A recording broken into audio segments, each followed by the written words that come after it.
Today I'm going to say one of the most controversial things I can as a League of Legends YouTuber. I think League is a pretty good game.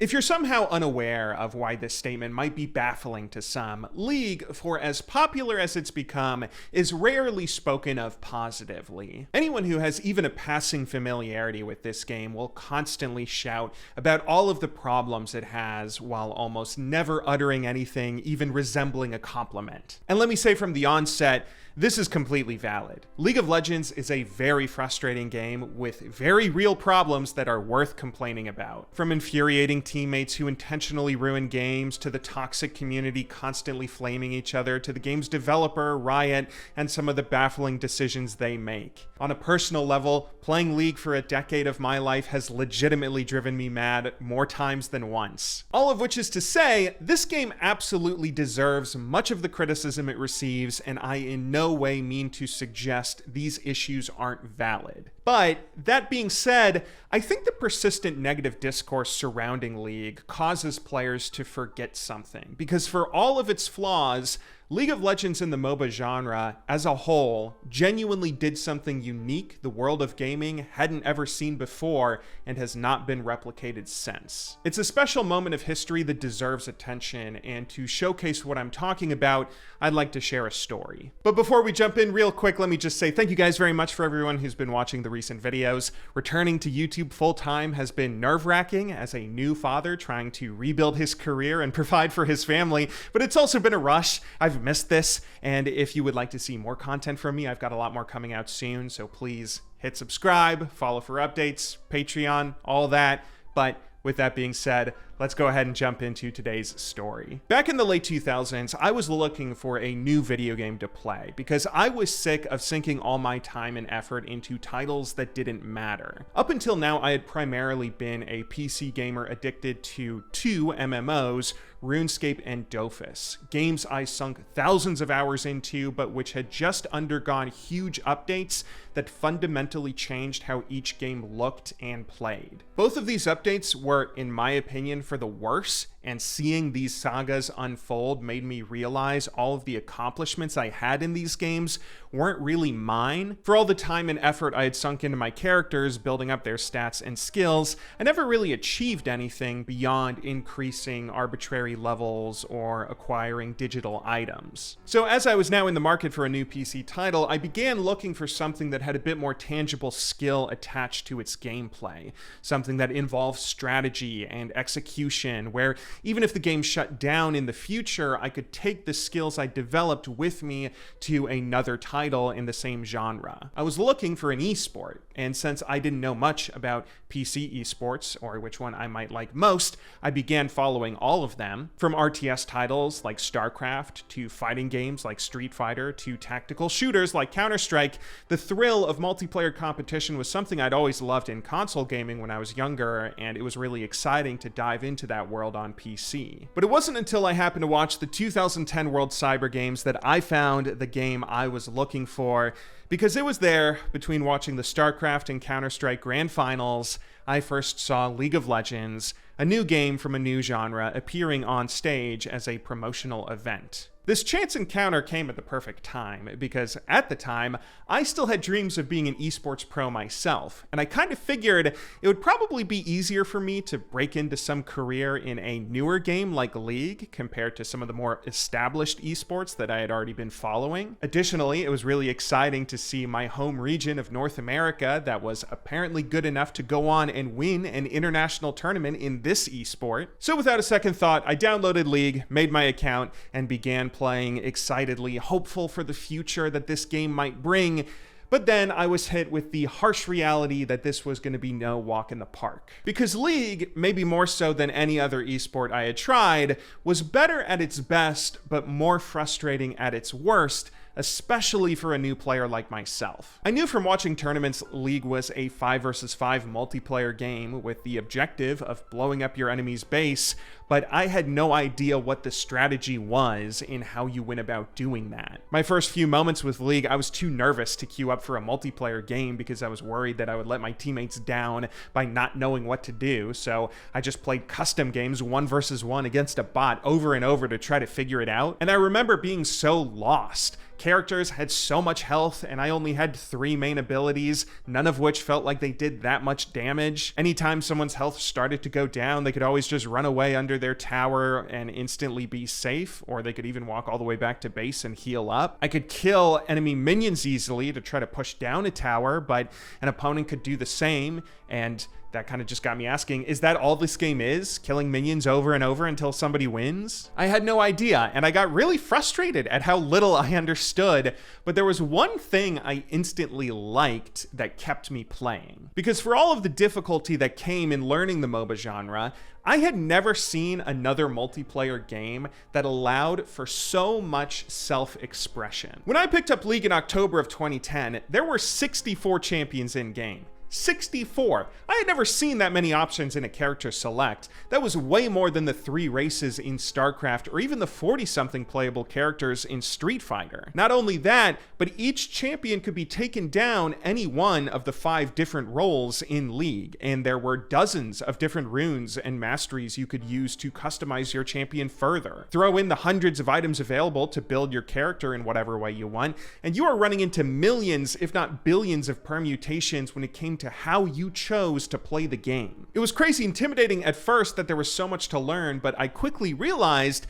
having all of these options meant I could choose a playstyle that best fit me. I could find a champion that fit my personality. I could build them with whatever runes, masteries, and items I wanted. I could take them down whatever role I most liked and craft experiences with a strategy that was as special and different as I wanted to be. At the time, I was a teenager, like 16 years old, so finding opportunities for self-expression was deeply important to me, seeing as I had never come across another video game that allowed for this kind of creativity in a multiplayer setting. I was hooked. I pushed through the weirdness of learning how to play League and eventually just hopped into a multiplayer game. The first match I ever played, I picked Tarek because I read among his abilities he had a stun, and I figured it takes so long to attack someone down and kill them, having an actual stun that locks them in place must be useful. Since this was 2010 and everyone else in my games were new players as well, things weren't as bad as I thought. I got to try out my champion a few times. I succeeded in getting some kills with my ally bot lane, and even ended up winning a few matches. After playing more and more games, I ran into how frustrating League can be when you fall behind early and have to wait out a 20 or 30-minute match just to see your Nexus blow up at the end anyway. That was always infuriating, but the promise of new champions with new strategies waiting to be discovered on the horizon made even those games feel kind of fun. I remember at one point we played a game where we got beat by a Vigar who was on the enemy team, and he had this huge stun that you would have to walk into for the stun to work,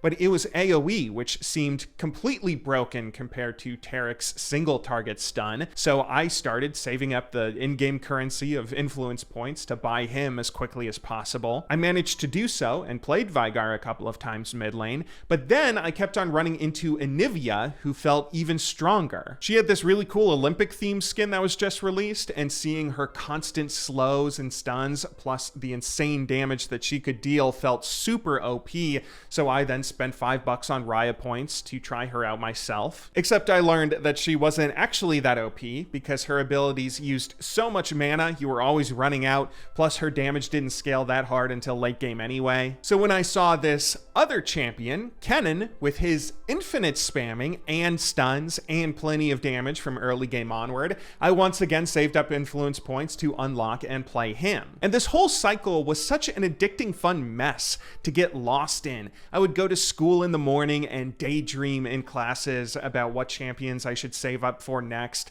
or how I could best use whatever my favorite strategy was at the time. Before long, I was starting to level up my account more while watching streamers play pro matches and learning more about the competitive scene, itching to try my hand at ranked, and it was around then I started paying attention to new champion releases, because apparently 64 champions wasn't enough for Riot, as they were putting new characters into the game every 2 weeks.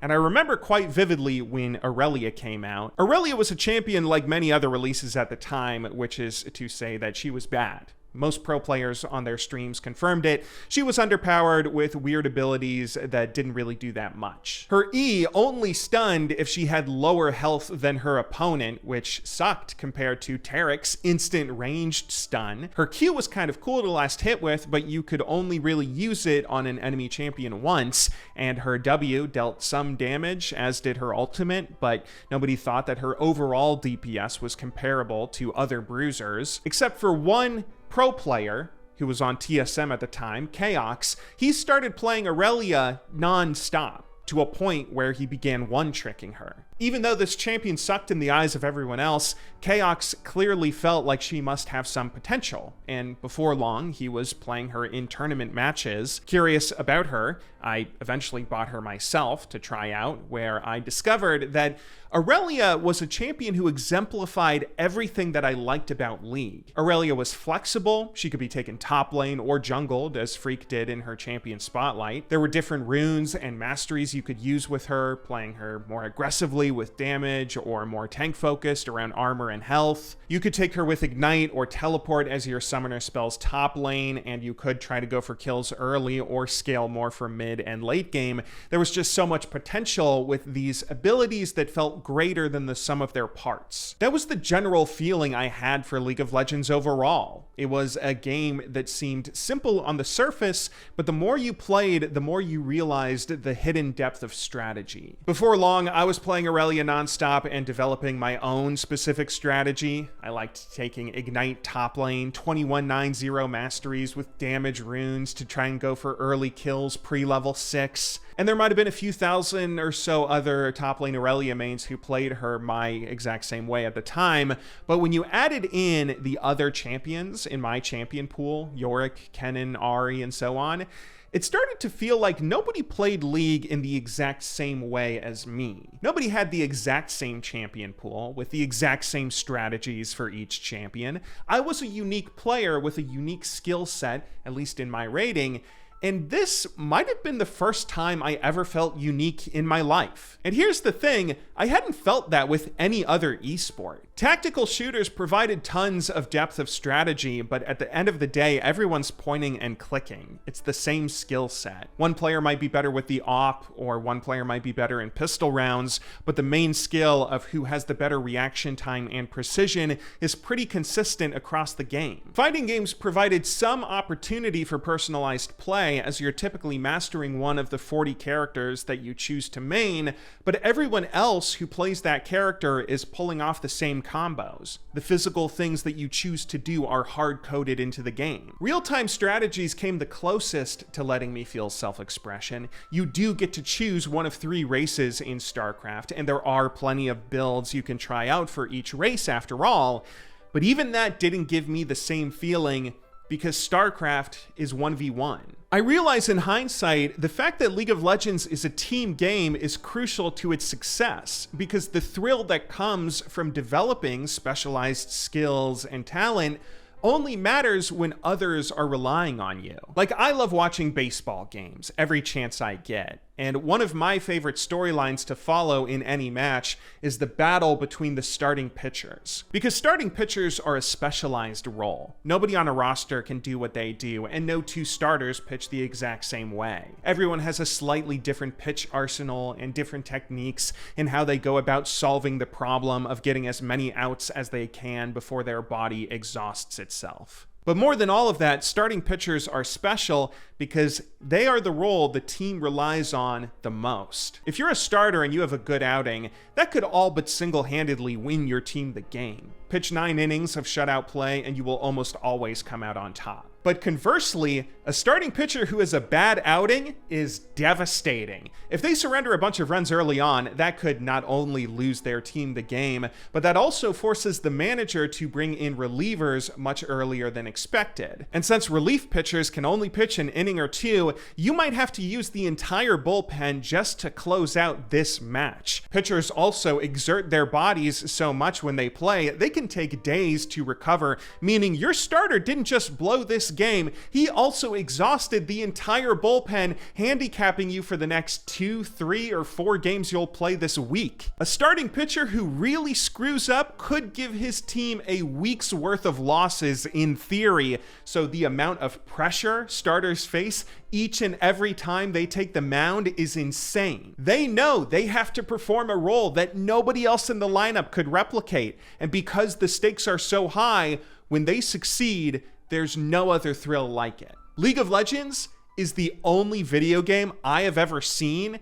that comes close to replicating that sort of dynamic. When I play a match of League top lane, I feel the exact same kind of excitement and pressure. I'm excited that I have specialized skills, that I play the game in a way nobody else does, and I have a unique role I'm filling in this team. But I am also on the edge of my seat because I know my team is relying on me to perform my role well. If I succeed, I feel a rush of joy, but conversely, if I fail, I feel horrible because I know I let my teammates down. My brain normally won't even allow me to accept that reality. It will convince me that my mistakes weren't my fault, that I should blame my teammates or that OP champion, because the honest truth is too much for me to bear. That honest truth being that nobody else on the team could do my role as well as I should be able to do it, at least not in my rating, because in League of Legends, you really do have to specialize into your lane to a degree that professional athletes do in sports. That's why it's such a big deal when someone changes roles in League,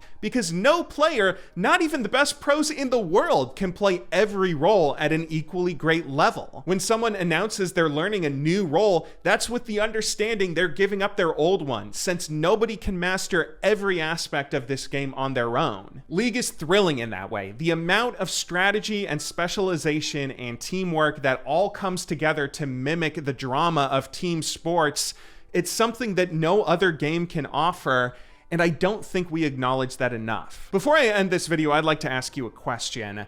How would you describe yourself as a person if you couldn't reference outside sources? So in other words, if you're trying to describe who you are as an individual to some stranger, but you can't say that I'm a fan of video games or I'm a fan of comics because those are external things and not actual core values you have inside you, how would you define yourself? You can pause the video if you need to take some time to think about it. It's a hard question to answer, even for me at 31 years old. And it sounds cheesy and cliche, I'm sure, but honestly, the sandbox of League of Legends, with its infinite opportunities to make my play unique, it taught me a lot about who I am. I learned that I'm someone who enjoys solitude, as evidenced by my love for playing top lane. Even in this heavily team-based environment, I love going off on my own, as far away from everyone else as possible, the same way I like going for a walk alone in the woods, with nothing but my own thoughts. I also learned I clearly value self-expression. During my time in League, I would often ignore playing popular meta strategies, even if they were overpowered, because the joy that I got from playing the game my unique way was more important to me than an easy boost in rating. League also taught me I am ambitious to a fault, that I enjoy setting goals and striving to achieve them no matter how difficult they might be, and I am also very quick to anger in the stressful moments along the way. I'm sure plenty of people will say that this is cope, that I'm just trying to justify the years I spent in League, and maybe I could have found these things through the RTS or fighting game or Counter-Strike scenes, but I don't think so. I think the level of depth and self-expression found in League is something that doesn't exist in other multiplayer games. This is a game you almost cannot play without unintentionally revealing something about who you truly are if you stick with it long enough. And I think that the creation of a genre